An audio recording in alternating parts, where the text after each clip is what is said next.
transferable skills. What do you mean? So these are the things I think to myself. Yeah, these are the kind of guidances that would allow me now to say, you know what? Yeah, I could leave my 9-to-5, 15-year job to start something new because I know I've got something I can carry with me to bring to the. So, and just to try to speed up the tempo of the podcast. So, what are the limitations, gents? So why are we reserved? For me, I'm lucky that I've got 3 different things that I'm currently doing now. So if I stepped away from my day job, I know I would be able to transfer myself into another role, or I've got my DJing. So I've always got something that I'm fully invested in. If I had nothing else, no, I ain't doing that gamble because I've got responsibilities. Mm-hmm. Those responsibilities can't live and survive off of what I will now have to be gambling because responsibilities will outweigh the risk versus reward. The reward only works for me if that risk is going to be meaning that my responsibilities will not now be overwhelming everything. So Kojo said he was empowered by the mother of his son. Mm-hmm. You know, she empowered him to go and take the risk for a reward. It's been 2 years. He hasn't even shared if it's been rewarding or not yet. But that's not the point. He was empowered to do so. But Kojo's also got the talent and the relevance with that talent. Maybe here, yeah, but over there, he said he doesn't want to be the new guy on the 5th floor. But that's exactly what he wants. But my point is this though. Even then, even if it don't work over there, you can still fall back to here where you know you've got that relevance and talent. What I'm saying is, with my day job, if I never had DJing, if I never had trade unions, knowledge and work I could do, I wouldn't have something to fall back on. And you have to have something you can say will carry you through and mean that your responsibilities may not suffer. I challenge that, Wiley, and I agree with what you're saying. But I think to challenge that, if there is no backup plan, maybe you might be more closer to actually making it happen. When you can't breathe, failure's not an option. Yeah, exactly. I can swim. And that's what throw me in the ocean. You are. If I can't swim, I can now swim. Do you get it? I can do that if my responsibilities are on myself. I can't do that if my responsibilities are people being. I can't do that. You don't want me though. I don't want to do. But my risk of that, I can't put them at risk. I can put myself at risk. Yeah. I can put myself in the fire and everything. I can't put them in that fire no, because I'm responsible.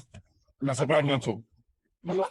You're failing to realise is that is some of the gambles that people have to make. And when you're put into a situation where you have no choice, right, you will make that you just make the best of what you can.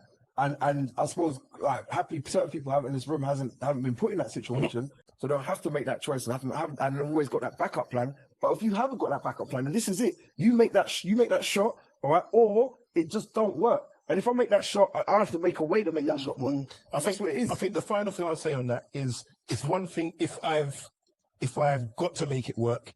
It's another thing if I put myself in a position where I have to do that. The choice. Yeah. If I never had a choice, it's one thing. But if I put myself in that position, I'm putting them in that position. I can't do that. Me personally, I could do that, and the way I've now acclimatized my mindset to be, if I have to cheat to make it happen, I make it happen. If I want to make it happen enough, I'm going to do that. If I see, so if I got an offer on the plate and I saw the vision in that offer or that opportunity or that decision I need to make, then if I feel like me doing that is not going to bring me any value or have any worth, then I wouldn't do it. Quite simply. But whether I think the next question is ultimately, could you deal with the failure? Because that's what you have to ask yourself before taking the risk. But this is the. Let me finish. So let me respond. Yeah. So for me, right? Shout out to me. I'm now 50 years old. Yeah. Make it wrong. Yeah.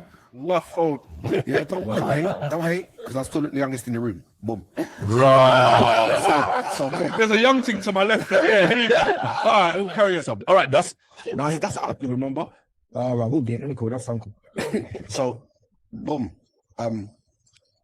For me, obviously, I'm the oldest. I think I'm the oldest in the room.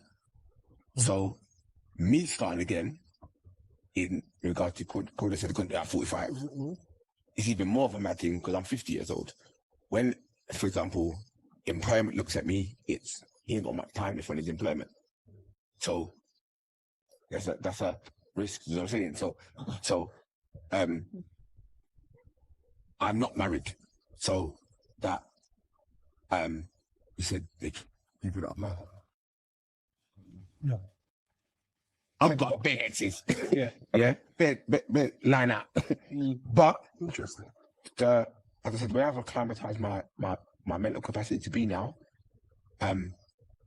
if I'm trying something, I'm trying because I know I'm not failing.